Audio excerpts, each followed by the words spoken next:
German নাট্যকার ও নাট্যতাত্ত্বিক বের্টোল্ট ব্রেশটের নাটক অবলম্বনে নাট্যজন আসাদুজ্জামান নূরের রূপান্তর ও নির্দেশনায় নাগরিক নাট্য সম্প্রদায়ের হাত ধরে দেওয়ান গাজীর কিস্সার ঢাকার প্রথম মঞ্চস্থ হয় ১৯৭৭ সালে।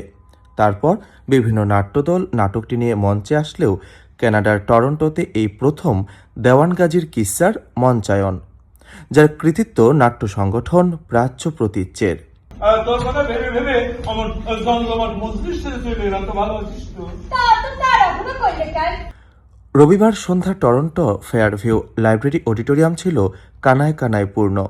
নাটকের বেল বাজার সাথে সাথেই মঞ্চ চরিত্রায়নে কলাকুশলীরা। মূলত নাটকের মূল উপজীব্য দেওয়ান গাজীর চরিত্র। গাজীপুরের বিশাল সম্পদের অধিকারী দেওয়ান গাজী প্রচণ্ড লোভী ও মদ্যপ। নেশার ঘোরে তিনি দয়ালু ও স্বার্থহীন হলেও নেশা কেটে গেলেই তিনি হয়ে ওঠেন শোষক। এটি পুঁজিপতিদের ভণ্ডামির প্রতীক। এর পেছন উদ্দেশ্য হচ্ছে যে প্রথমত হচ্ছে নাগরিক নাট্য সম্প্রদায় দিয়ে আমার আসলে নাটকের জীবন শুরু, এবং আলী জাকেরের হাত ধরে আমি প্রথম মঞ্চে আসি।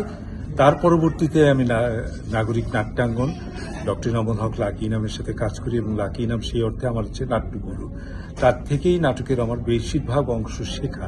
এটা তো একটা। আরেকটা বিষয় হচ্ছে যে পুরো নাটকটি হচ্ছে হ্যাভ অ্যান্ড হ্যাভ নটস, যেটা হচ্ছে যে গরিব এবং বড়লোক, ধনী গরিবের মধ্যে পার্থক্য, এই বিষয়টা হচ্ছে মুখ্য। এবং বের্টোল্ট ব্রেশট, আপনারা জানেন যে বের্টোল্ট ব্রেশট জার্মান নাট্যকার, এবং উনি কমিউনিস্ট ভাবধারার একজন নাট্যকার ছিলেন, এবং ওনার প্রতিটি লেখাই এরকম। কিন্তু উনি নাটকগুলোকে কখনোই খুব কি বলবো যে ভারী করেননি, খুব হালকা মেজাজে করেছেন, কিন্তু দর্শককে উনি ভাবিয়েছেন তীর্যক কিছু বক্তব্যের মধ্যে দিয়ে।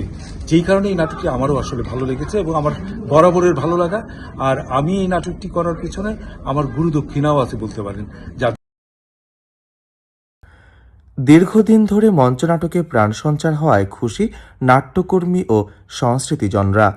মঞ্চসজ্জা, আলোক প্রক্ষেপণ আর সঙ্গীতায়োজনে মুগ্ধ সব বয়সী বিভিন্ন শ্রেণী পেশার সংস্কৃতিকর্মী ও সাধারণ দর্শকেরা। আমরা নাটক করি, কবিতা করি, গান করি, কিন্তু এই নাটক যে মঞ্চে নাটক দেখার যে মজাটা, এটা তো ঢাকায় পেতাম, সেটা এইখানে এসে যে পাচ্ছি এটা একটা আসলে অন্যরকম ফিলিংস। এটা ভীষণ ভালো লাগে কাজ করছে। আর নাটক আমাদের জীবনের কথা বলেন। অসাধারণ একটা অনুভূতি, কারণ টরন্টোতে অনেক নাটক হয়, এবং আজকে অনেক দিন পরে, বেশ কিছুদিন পরে আজকে যে নাটকটা হলো, সেই নাটকটা দেখে আসলে সেই যে বেলে রোডের যে একটা নাটকের যে একটা আমেজ, সেই আমেজটাই পেলাম। কারণ অনেক দিনের অনেক চর্চা করে, অনেক রিহার্সাল করে আজকে ওরা এই নাটকটা করেছে, এবং নাচে গানে ভরপুর। এবং নাটকটিতেও সবসময় দেওয়ান গাজীর কিচ্ছাটা আমরা ঢাকায় যেরকম দেখেছি, ওরাও এখানে করেছে। খুবই ভালো লেগেছে, অসাধারণ। নাট্য সংগঠন প্রাচ্য প্রতীচ্য জানায়, দেওয়ান গাজীর কিস্সা দর্শকেরা অত্যন্ত ভালোভাবেই গ্রহণ করেছে। শুধুমাত্র কয়েকটি মঞ্চায়নে এই নাটকটি সীমাবদ্ধ রাখা হবে না। এটি প্রথম নাটক প্রযোজনা হলেও নতুন নাটক নিয়েও কাজ চলছে। আমাদের এই নাটকটি নিয়ে আমাদের আরো বেশ কয়েকটি পরিবেশনা তো অবশ্যই অপেক্ষা করে আছে, যেটি বললাম।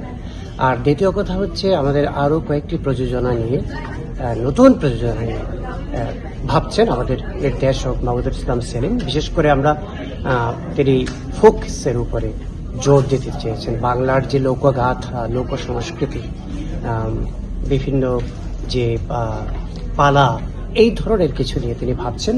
তবে সেটি আমরা অচিরেই এবং তার মুখ থেকে আমি দর্শকদের জানাতে চাই। দেওয়ান গাজীর কিস্সা মূলত বুর্জুয়া ও পুঁজিবাদী সমাজের শোষণ, দ্বৈত চরিত্র এবং সাধারণ মানুষের টিকে থাকার লড়াইয়ের একটি রূপক। নাটকের মাধ্যম সমাজের সংস্কারে এই নিরন্তর প্রয়াস অব্যাহত থাকার আশ্বাস সংস্কৃতিকর্মীদের। মাধব কর্মকার।